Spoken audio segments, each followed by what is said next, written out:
Bismillah, alhamdulillahi rabbil alameen, wassalatu wassalam ala rasulihi wa ala alihi wa sahbihi wa man tabi'a sunnatahu ila yawmiddin. Assalamu alaikum wa rahmatullahi wa barakatuh, and welcome to another episode of your weekly Islamic chat show, Guest of the Week, coming to you from Sharjah TV. And as always, I'm your host, Ismail Bullock.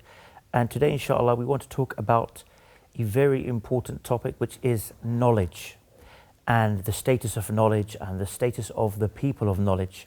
And to do that with me today is Ustadh Rahman Hassan. Assalamu alaikum. Alaikum assalam wa rahmatullahi wa barakatuh. Jazakallah khair for coming on. Jazakallah for having me.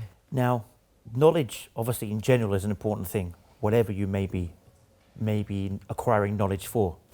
We need knowledge just to live our daily lives. You need to learn how to drive a car, for example. So all of this is knowledge, but obviously the best of knowledge is Islamic knowledge. So today, inshallah, we're going to talk about, as I mentioned to the viewers, the importance of knowledge, the status of knowledge, possibly even how to seek knowledge, and the level it has in Islam and its people, the scholars, what they hold in Islam. Alhamdulillah Rabbil Alameen, wa salatu wa salamu ala ashraf al-anbiya'i wal mursaleen, Sayyidina wa Nabina Muhammad wa ala alihi wa ashabihi wa tabi'ina lahum bi ihsanin ila yawmiddin amma ba'd. Na'am, as you said, knowledge is not just restricted to, as some may think, Islamic knowledge. Even if you have academic, secular knowledge, you're not like a person who doesn't know. And one of the quotes that I came across, which was very powerful, that summarized the value and the status of knowledge, is a statement said by Ali ibn Abi Talib radiyallahu ta'ala anhu. He said, كَفَى بِالْعِلْمِ شَرَفًا أَن يَدَّعِيهِ مَنْ لَا يُحْسِنُ. Enough virtue and status for knowledge is that the one who doesn't have it would want to claim it. And the one who is ignorant, who doesn't have knowledge, will be upset if he's told that he doesn't have knowledge. So everybody loves knowledge, the idea of knowledge, of being a person of knowledge. Everyone likes that. No one would be happy if they're called, you're ignorant. And Allah subhanahu wa ta'ala in the Quran, He raised the status of those who know and those who have knowledge. Allah subhanahu wa ta'ala, He says, يَرْفَعِ اللَّهُ الَّذِينَ آمَنُوا مِنْكُمْ وَالَّذِينَ أُوتُوا الْعِلْمَ دَرَجَاتٍ. Allah raised the station of the believers, and within the believers, Allah subhanahu wa ta'ala, He raised the station of the people of knowledge. He asks in the Quran, Allah Azza wa Jal asks us a question. He says to us subhanahu wa ta'ala, قُلْ هَلْ يَسْتَوِي الَّذِينَ يَعْلَمُونَ وَالَّذِينَ لَا يَعْلَمُونَ. Are they equal, the one who knows and the one who doesn't know? Are they the same? It's a rhetorical question. The answer is, of course not. How can they be? And before that, Allah says, أَمَّنْ هُوَ قَانِتٌ آنَاءَ اللَّيْلِ سَاجِدًا وَقَائِمًا يَحْذَرُ الْآخِرَةَ وَيَرْجُو رَحْمَةَ رَبِّهِ قُلْ هَلْ يَسْتَوِي الَّذِينَ يَعْلَمُونَ وَالَّذِينَ لَا يَعْلَمُونَ إِنَّمَا يَتَذَكَّرُ أُولُو الْأَلْبَابِ. Before that, Allah mentioned that the one who wakes up at night and he prays and he remembers his Lord and he fears Allah Azza wa Jal. And then after that, Allah Tabaraka wa Ta'ala says, are they equal, the one who knows and the one who doesn't know? Are they both the same? In other words, no, it can't be the same, because the one who knows is the one that's going to wake up and remember Allah. Exactly. I was going to say that the point there is that this person, Allah's pointing out that these people, they have the real understanding, or they understand what reality is, because therefore they are the ones who worship their Lord and wake up in prayer. نعم. ولذلك is in an ayah in the Quran, in Surah Fatir, Allah says, إِنَّمَا يَخْشَى اللَّهَ مِنْ عِبَادِهِ الْعُلَمَاء. The ones who fear Allah subhanahu wa ta'ala are no one else except the scholars. There's no one else who fears Him subhanahu wa ta'ala, just the scholars. As though no one else has khashya except the scholars. ولذلك some of the scholars, they said, how can we reconcile between the khashya that we see in other people? Scholars, they said that is khawf and not khashya. Then khashya means ta'adhimu ma'al ilm. It means fear, so khawf ma'al ilm. It means fear with knowledge of who you're fearing. And that is called khashya. In other words, no one is conscious of Allah and is fearful of Him the way He deserves to be except the people of knowledge. And that itself shows you the status of the people of knowledge. Nabiullah Muhammad sallallahu alayhi wa sallam was never commanded in the Quran, nowhere, to ask Allah to increase him in something except knowledge. Allah said to him subhanahu wa ta'ala, وَقُلْ رَبِّ زِدْنِي عِلْمًا. O Allah, say Muhammad, O Allah, increase me in knowledge. He wasn't told to ask for money. He wasn't told to ask for wealth and what children and what not. The only thing he was clearly instructed sallallahu alayhi wasallam to ask Allah to increase him in is what? Knowledge. ولذلك a poet once said, he said, ليس اليتيم من مات والده إن اليتيم يتيم العلم والأدب. That a person is not an orphan if he loses his mother and father. The true orphan is the one who has no knowledge and no manners. Those are your two parents. knowledge and manners. If you lose one of them, then you're losing a parent. And if you lose both of them, you're losing both your parents. So Nabiullah Muhammad sallallahu alaihi wasallam, the first verse that came down, the first ayah that came down in the Quran, he was instructed to what? Iqra, read. No. Read Muhammad, because of the value of knowledge and how high it is. And so, after a person gains knowledge and has understanding of Allah Azza wa Jalla, His names and attributes subhanahu wa ta'ala, and is conscious of Allah Azza wa Jalla, then and only then will the person gain a high station in Jannah. ولذلك الإمام أحمد narrated in his Musnad من حديث أبي درداء رضي الله تعالى عنه, that the Prophet ﷺ has said, من سلك طريقا يلتمس فيه علما سهل الله له طريقا إلى الجنة. The person who takes a path to gain knowledge, to attain knowledge, if you take a path in this world to attain knowledge, Allah will make for you subhanahu wa ta'ala the day of judgment the same path that you took in this world to seek knowledge. Allah will make exactly a path like that, but to Jannah this time. So I mean, if you think about it, that is, it should make all of us really, to whatever ability we can, at least to a minimal level, to try and seek that knowledge. Because, you know, as the hadith says, if you take that path to seek knowledge, Allah will make a path easy for you to Jannah. Mm-hmm. So who of us wouldn't want, at least, even if it's once a week, attending a lesson of some kind, who wouldn't want to take advantage of that in reality? It's true. Not to mention the fact that this knowledge is the inheritance of the Prophet ﷺ. Wow. If your father, for example, died, and you were going to inherit his, you will inherit his wealth, you wouldn't be missing from the gathering in which his inheritance is being given out. Your father, it's your father. He's dead, he died, his wealth is a lot. All your brothers and sisters and everybody will be sitting there to take their portion of the wealth. You won't be missing from that gathering, because you're going to inherit great portion of it. If you're absent, you're not going to get that money. The scholars, they said that the Prophet ﷺ, what he left behind for this ummah is knowledge.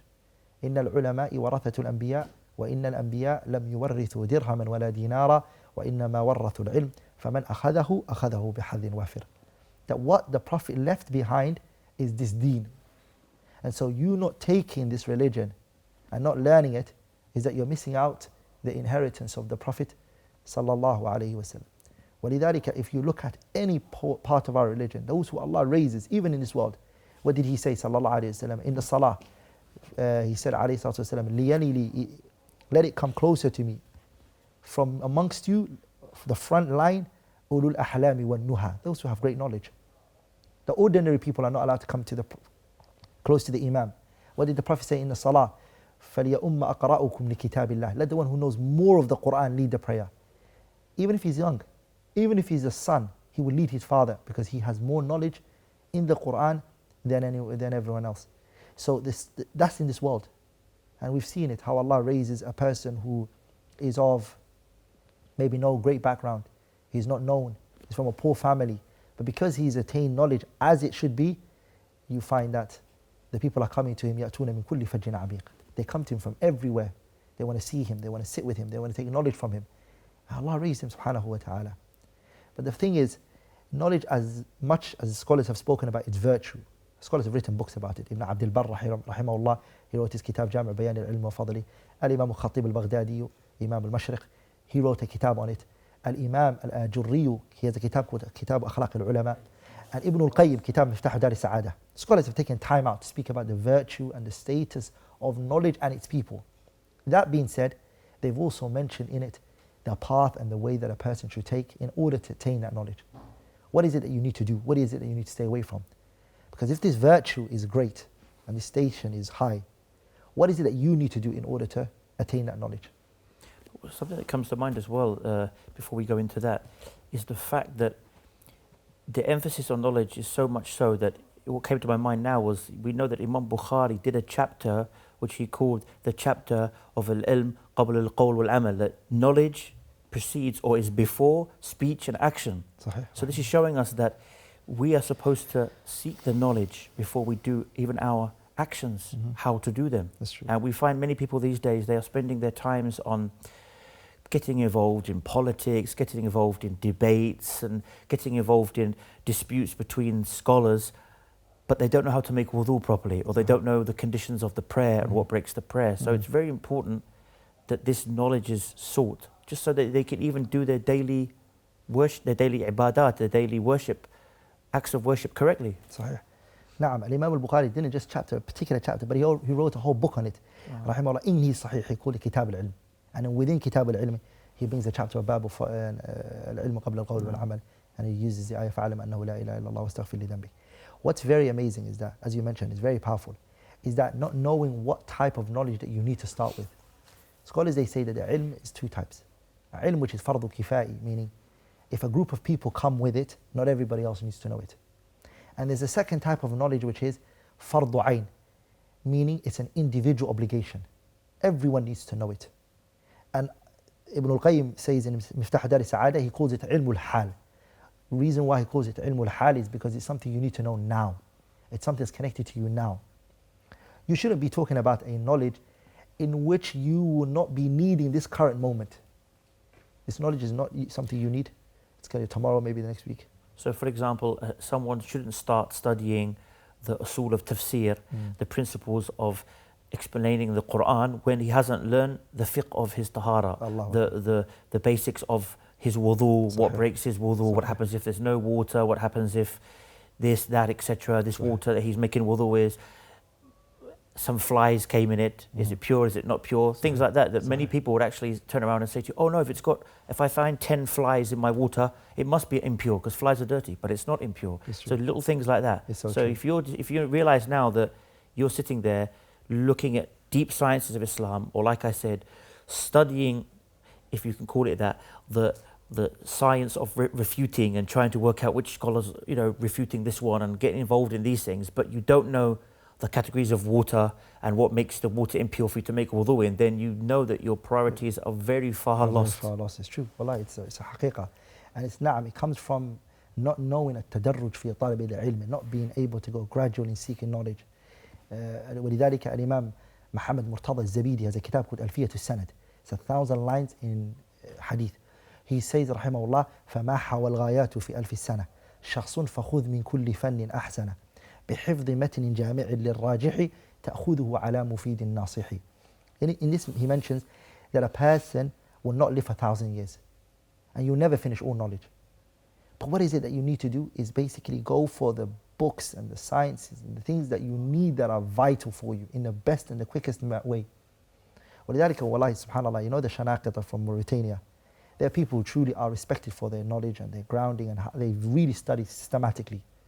When it even comes to memorization, when it comes to studying and learning, they're very classical in their studying. And they said, وَإِن تُرِدْ تَحْصِيلَ فَنٍ تَمِّمَهُ وَإِن تُرِدْ تَحْصِيلَ فَنٍ تَمِّمَهُ وَعَنْ سِوَاهُ قَبْلَ الْإِنْتِهَاءِ مَهُ. If you want to gain knowledge, don't open so much things together. Even when you mention the issue of tahara and you're studying tahara, don't speak about other things that don't concern you, even if you are studying tahara. Just fully focus on that. Give your mind to that. Why? Because they said, وإن تريد تحصيل فن تممه وعن سواه قبل الانتهاء مه وفي ترادف العلوم المنعجاء إن توأمان استبقا ليخرجا. They said if a mother wants to give birth to twins at the same time, she can't. She has to give birth to one, and then after a while another one. So they said knowledge is like that. Nah. I'll just hold you on that point there, inshallah. Please join us after this short break.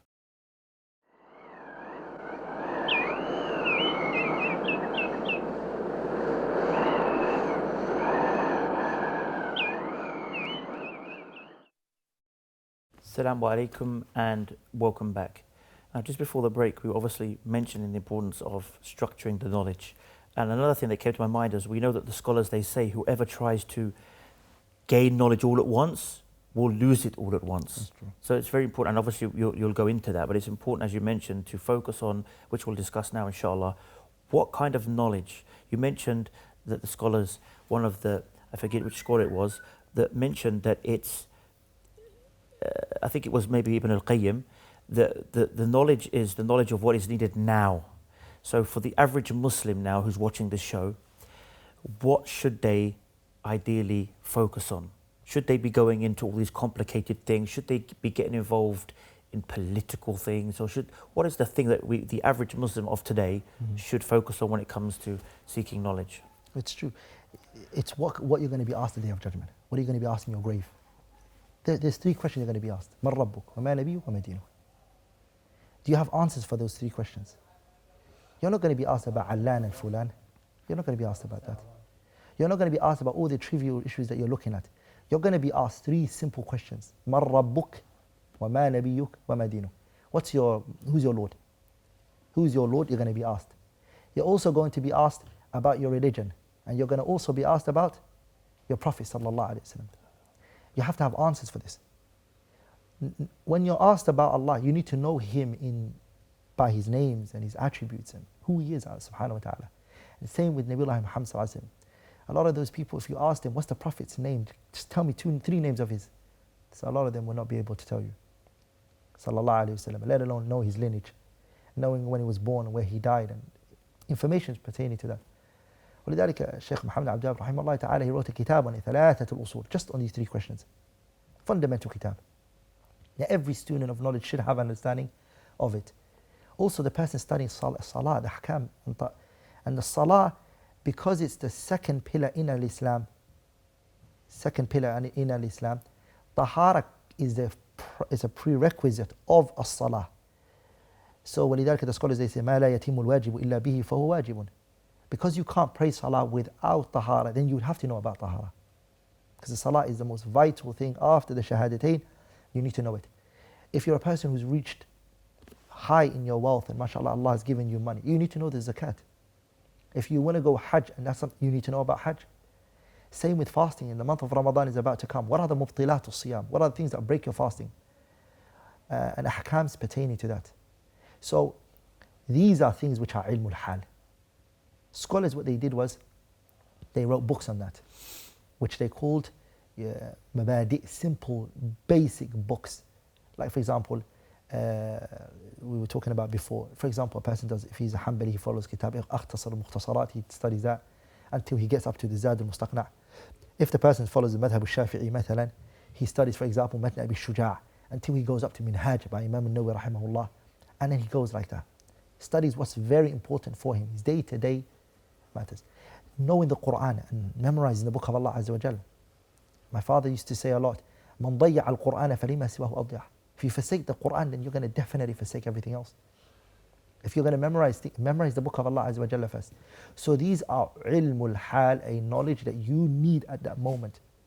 What's the benefit you knowing something and studying something that probably the chances of you coming into contact with this scenario or you actually come into an issue is very far-fetched. You're never going to probably see it.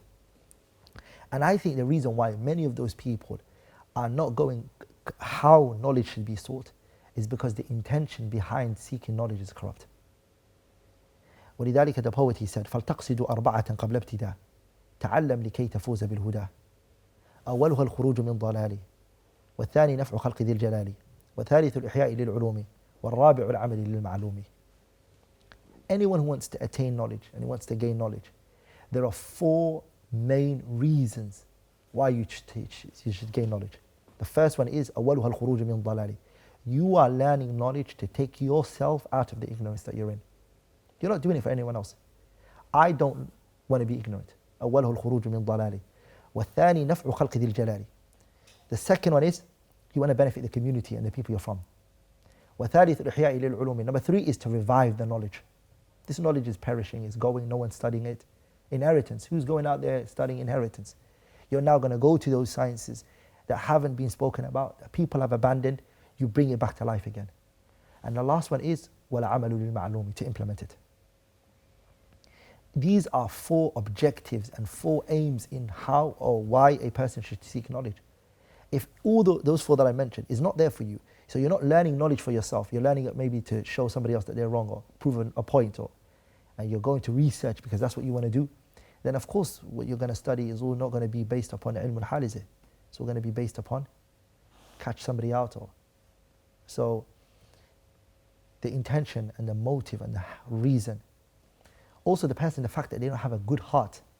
So they, even that though that they are seeking knowledge, Allah is just diverting them from what is beneficial for them. Allah doesn't want them to get it. As He said in the Quran, سَأَصْرِفُ عَنْ آيَاتِيَ الَّذِينَ يَتَكَبَّرُونَ فِي الْأَرْضِ بِغَيْرِ الْحَقِّ. Allah says, I divert my verses from the hearts of those who are arrogant. ولذلك Sahal ibn Abdullah Tustari, he said, حرام على قلب أن يدخله النور وفيه شيء مما يكرهه الله عز وجل. It's haram for knowledge to enter the heart of a person who in that heart prior to that is something Allah dislikes subhanahu wa ta'ala. It won't enter that heart.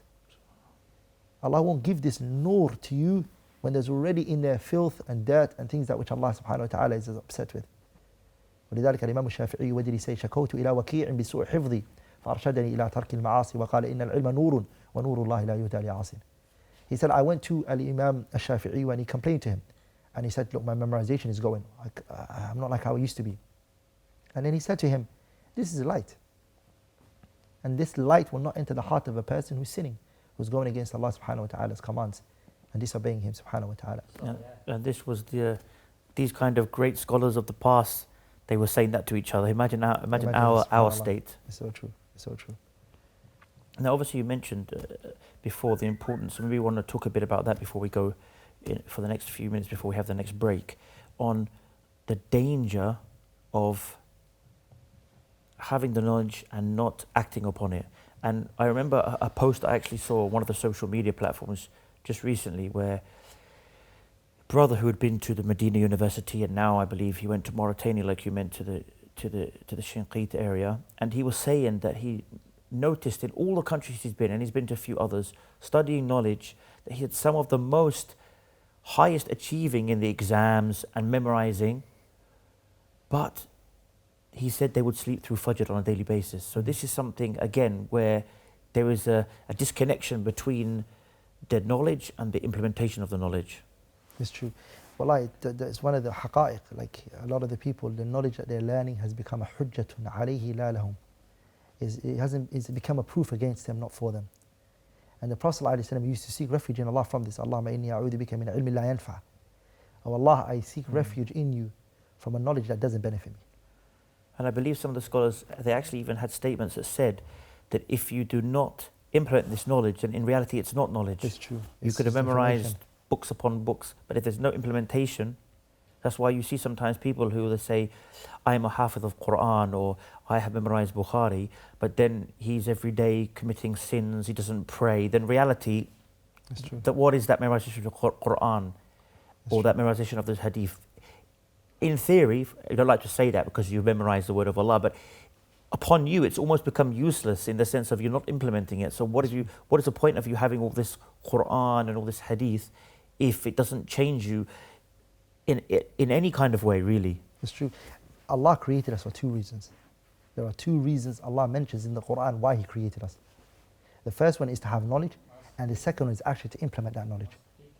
Allah said in the ayahs, the last ayah in Surah Al-Talaq, الله الذي خلق سبع سماوات ومن الأرض مثلهن يتنزل الأمر بينهن لتعلموا أن الله على كل شيء قدير وأن الله قد أحاط بكل شيء علما. لتعلموا. So Allah said, I created this seven heavens, the seven earths. What is in between it, meaning us? Why? لتعلموا, so you can know. So Allah created us so we have knowledge. The second reason why Allah created us is to implement that knowledge. Allah says, وَمَا خَلَقْتُ الْجِنَّ وَالْإِنسَ إِلَّا لِيَعْبُدُونَ. Allah said, I did not create the jinn, nor did I create the ins, except to worship me. Worshipping Him is implementing the knowledge that you have gained regarding who Allah is, what's the rights that He has upon you. وَلِذَلِكَ, because of the fact that those are two reasons why He created you, He will not let you the day of judgment move from your position unless you answer this question. And it reminds me of even of Surah Al-Asr when Allah talks about those who've been lost, and He says, إِلَّا الَّذِينَ آمَنُوا وَعَمِلُوا الصَّالِحَاتِ. Apart from those, all man, Allah swears by a time that all man will be at a state of loss or self-destruction, you could say, except those who believe and do righteous deeds. So there's always this thing of believing, and to believe you have to know. So again, it's the knowledge of the belief, the knowledge of Allah, but then has to be followed up by the implementation. That's true. You recognize Allah, you know who Allah is, therefore you have to worship Him. That's Otherwise, true. what is this? Many people, they know who Allah is, but they don't take that step of becoming a Muslim or of worshipping Allah their whole life. And they know that Allah is the creator of the heavens and the earth, and they'll admit it to you. But if they don't not transfer, what's the word I'm looking for, convert that into actions, then in reality that knowledge is pretty useless. It's proof against you. That's why I said Allah subhanahu wa ta'ala, the day of judgment, the hadith of Abi Barzat al-Aslami, Sunan al-Tirmidhi, The Prophet ﷺ said, لا تزول قدماء عبد يوم القيامة حتى يسأل عن أربع. From the four questions that you're going to be asked is عن علمه فيما عمل فيه. The knowledge that you were given, what did you implement from it? ولذلك, because of that, Ibn al-Rajab al-Hanbali rahimahullah, just based on this particular hadith, which is Allahumma inni a'udhu bika min ilmin la yanfa', that hadith, Ibn Rajab al-Hanbali wrote a kitab called فضل علم السلف على علم الخلف. The virtue of the knowledge of the Salaf over the Khalaf. Their knowledge wasn't just mere information. We've got information maybe, but they had knowledge. Why? Because they implemented what they knew. They executed it the minute they found out. And the minute that they knew that this was a ruling of Allah Azza wa Jalla in this particular issue, Sahaba to Rasulullah sallallahu alayhi wa sallam, straight away they were executed. How many places do we find in the Quran and also in the Sunnah where the Sahabas are informed of something and they're told this is how it is, and the same particular minute that they're told, they fully execute it straight away. The knowledge came, the implementation comes with it. ولذلك Allah subhanahu wa ta'ala, He gives a person knowledge and He gives him time to implement it. If he doesn't implement, the Salaf used to say, Allah takes back that knowledge. If you don't implement it, it will go with it. No. SubhanAllah. I mean, the more we think about it, the more it's quite profound for all of us, because all of us have some level of knowledge that we're probably not really implementing in our lives as much as we should do. What are some of the barriers, I guess? I mean, we're due to go to a break in a minute, but what are some of the barriers that stop us from seeking knowledge as well as implementing it? It's the fact that we don't really understand the seriousness of not implementing the knowledge. The fact that we don't realize. I know there's one hadith, I believe this hadith summarizes the personal development of every individual. Whether you want to become a scholar, whether you want to implement the knowledge that you gained, there are 3 steps that the Prophet ﷺ mentioned. If you follow that, you would be able to achieve just about everything, even if it's a worldly issue. The Prophet ﷺ, he said, احرص على ما ينفعك, strive to that which will benefit you. واستعن بالله, seek refuge in, seek aid from Allah subhanahu wa ta'ala and help. Number 3 is ولا تعجز, don't give up. The first one, احرص على ما ينفعك, put all your efforts in whatever benefits you. The second is واستعن بالله, ask Allah subhanahu wa ta'ala for aid and help. You can't do this by yourself. You can't help yourself. You can't do much. The power and the strength is in whose hand? Allah subhanahu wa ta'ala. The third one is وَلَا تَعْجَزْ, don't give up. Keep your head high up. Believe in Allah Azza wa Jalla. Just hold you on that point and we'll continue inshallah after this short break.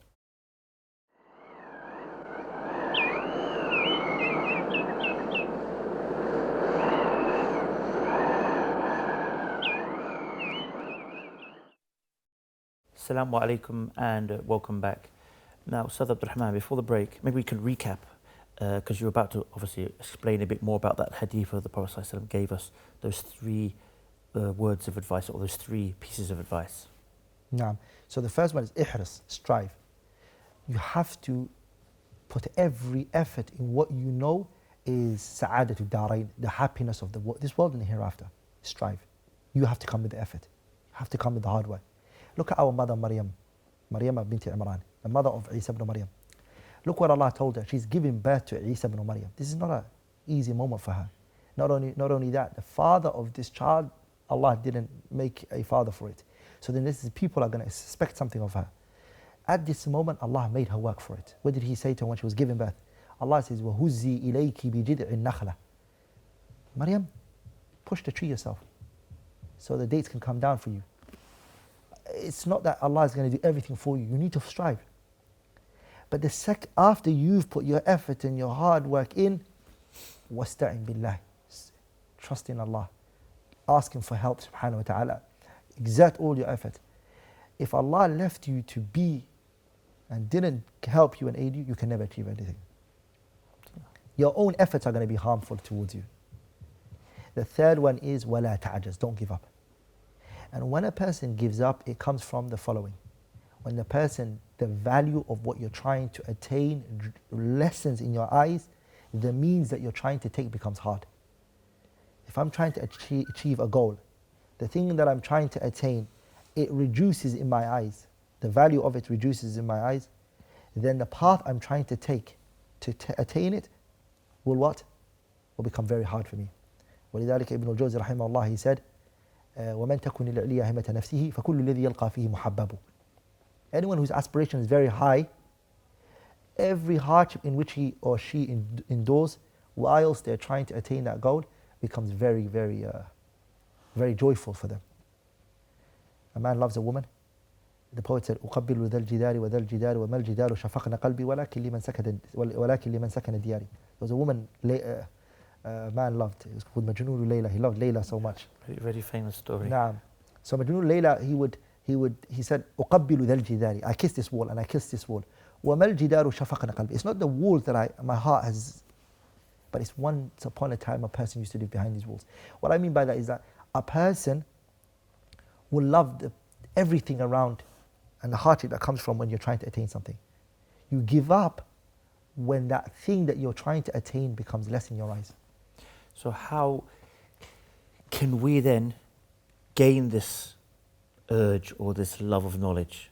Because sometimes out of our own desires, out of the whisperings of the shaitan, we can find ourselves loving other things much more than loving knowledge, a reality of most of us today's life. So how can we try and fight that? How can we try and cultivate in us this love for knowledge? What are some steps that the viewers or all of us really can take? The poet Abdullah ibn Mubarak, I think he said it. He said, إِذَا مَرِضْنَا تَدَاوَيْنَا بِذِكْرِهُمُ. He says, whenever we become sick and our heart, our aspiration reduces, تَدَاوَيْنَا بِذِكْرِهُمُ. We cure ourselves with their remembrance. Meaning, the pious predecessor's biography. Honestly, when you read the story of Sa'id ibn al-Musayyab, Sa'id ibn Jubair, Tawus ibn Kaysan, Mujahid ibn Jabrin, Abu Aliyat al-Rayahi, Urwat ibn Zubair, and the likes of these men, the Fuqaha al-Sab'ah, the big jurists of Medina, Malik ibn Anas, Muhammad ibn Idris al-Shafi'i, Abu Hanifa al-Nu'man ibn Thabit, Ahmad ibn Muhammad ibn Hanbal, Sufyan al-Thawri, Sufyan ibn Uyayna, Yahya ibn Ma'in, Ali ibn al-Madini. These men, when you read their lives and you go over it and you look at these people who were born 9 months. When Allah said in the Quran, وَاللَّهُ أَخْرَجَكُم مِّن بُطُونِ أُمَّهَاتِكُمْ لَا تَعْلَمُونَ شَيْئًا. You all came out of your mother's womb not knowing anything. How did they make it? How did they get through to it? This will increase your aspiration and it will make you get up and really think, subhanallah, I can do it. What's stopping me? For example, if somebody goes to Sir Alam al-Nubala مثلا and reads the biography of Ibn Abi Hatim al-Razi rahimahullah, that itself, it will amaze you. He said, we used to travel for months and our traveling led to us urinate blood. And the heat that got to us. And we're now in this country, Sharjah, UAE, specifically Sharjah, and what you find is that if we walked outside right now for 5 minutes, what would happen to us? I have to make sure the car's on in advance, the air conditioner has to be on. But they were walking for miles and days and months in that heat without stopping. We know stories, maybe you can remind me of the individual, but from those of the past where they wanted to check one specific hadith and they traveled from, for example, from Mecca or Medina all the way to Syria just to check the authenticity or the isnad of a particular hadith. For one hadith, not even 20 hadith or a whole book of hadith. He's just going to check before he can state that this hadith is authentic, etc. Subhanallah. Abdullah al-Ansari rahimahullah was a Sahabi Jalil. He came to I think Abu Darda or Abdullah ibn Abbas, I think one of the companions he came to, and he asked him, I said, did you hear this hadith from the Prophet ﷺ? Just to verify, did he say that to you? Hakada. Some of them, they came to the burial of the person that they wanted to take the hadith from, and they paid the janazah on them. Some of the scholars, they were looking for a hadith to verify it, and they left their town and they were away from their country and their city for a year, and guess what? The hadith brought them back to the city that they came from. So they've done a round trip, and they were told that the hadith originated from the town that you were from originally. So these people, حقيقة, when you read their biography and you look at how they were, you remember the statement of Abu al-Ala, رحمه الله, ما نحن في من مضى إلا كبخل في أصول نخل طوالة. That these people are truly like what they were like and how they were. I think that would definitely help a person gain knowledge and implement knowledge. I think also it's important to mention as well is, which we sometimes forget about, is also this tazkiyat an-nafs, this purification of the soul, and we're not referring that into strange circles of dhikr where you say Allah's name over and over again. We're talking about the real tazkiyat an-nafs, and you've already mentioned, which we know the Prophet ﷺ did, his sahaba, the 4 imams, etc., which was, you've mentioned the fact of memorizing the Quran, reading the Quran, and also something that we tend to forget about. We remember, obviously, sometimes to do the sunnah prayers before and after the various 5 prayers, but there's also something we often forget, is the importance of the adhkar that we do in the morning and the evening. These are very good to purify the soul, very good to seek Allah's help in your daily life, to be, we have supplications, du'as that ask us to be of those who don't oppress, those who don't commit sins against people. We have so many beneficial that we should be reading every day and every night that inshallah will help us to get the help from Allah to be better individuals, but at the same time will purify our hearts, because as we know, and we've always mentioned this in so many shows, we know that there's so many statements of the fact that the heart, like Ibn al-Qayyim said, and we've mentioned this in so many shows, but it's such an important thing to make you realize that he mentioned that just as you have silver in your house that gets a bit grimy, if you just leave it on the shelf, dusty and grimy, if you don't polish it, it's not a nice piece of shiny silverware. It's true. He said likewise is the heart. That's true. And you have to polish it by making istighfar and remembering Allah by making adhkar. So this is obviously a way that if we have cleaner hearts and purer hearts, then naturally we will have more love to do acts of worship, reading the Quran, seeking knowledge. If our hearts are the opposite, we'll just let them get dirty. We're not making a repentance to Allah. We're not remembering Allah. As we know, the Prophet Muhammad ﷺ, he'd say more than 100 times for Allah's forgiveness, and he didn't need to. So if it was him who didn't need to, ﷺ, what about us? That's true. So this is definitely, I think, a barrier that stops people from being committed, is the hard hearts, or they haven't made enough tazkiyah, some purification of their own self, really. That's true. I mean, wallahi, this reality is, you realize this when you go and visit the scholars. When you just see a scholar who, while he's sitting down without, just doing dhikr and remembering Allah, how honest they are, truthful they are, how they pray qiyamul layl when you're with them, how they are fasting every Mondays and Thursdays, things that you would read but just overlook. You realize they don't. ولذلك Imam Ibn Taymiyyah رحمه الله تعالى, we know his knowledge and how he was like and what he knew and what he understood. Like, do we really know how his heart was and how he used to purify his heart? He was the one that when it came to a mas'ala that he didn't understand, he wanted to understand this issue and he couldn't understand it. They said he would roll around on the earth. And then he would get up and he would say, Ya mu'allima Dawood allimni wa ya mufahima Sulaiman fahimni. The one who taught Dawood, teach me. And the one who made Sulaiman understand, allow me to understand. Humbling himself in that regard. Ibn al-Qayyim said, rahimahullah, Shaykh al-Islam Taymiyyah, rahimahullah ta'ala, since the day, or when he came across the hadith of Prophet ﷺ, that nothing prevents a person from entering Jannah after reading Ayatul Kursi, after every salah, the only thing that prevents that person from entering Jannah is death. Shaykh al-Islam Ibn Taymiyyah, ever since that time, he would read Ayatul Kursi dubura kulli salah, the ending of every prayer. How many of us actually read it? The Prophet just told you that you will enter Jannah, and the only thing that's preventing you from Jannah is what? Death. As soon as you die, because you used to read Ayatul Kursi after every prayer, you enter Jannah. How many of us that know this hadith but choose not to implement it? That's the difference between the scholars before and us. They knew something, they would do it. They would implement it. They would stick by it. It reminded me, even simple things, again, that make a difference to someone, inshallah, for purifying themselves, and we don't want to make, obviously today's episode is about knowledge, but the connection there is that just little things that we tend not to do anymore, like when we finish the salah, we know the hadith that for as long as the person stays in the same place and he doesn't move or speak, that he's in a prayer. And the angels will be asking for his forgiveness just by staying and doing the adhkar. How many of us now we say we'll do it in the car, or we go straight to our phone to check WhatsApp, and we don't spend time for things like that? And unfortunately, we've pretty much come to the end of today's episode.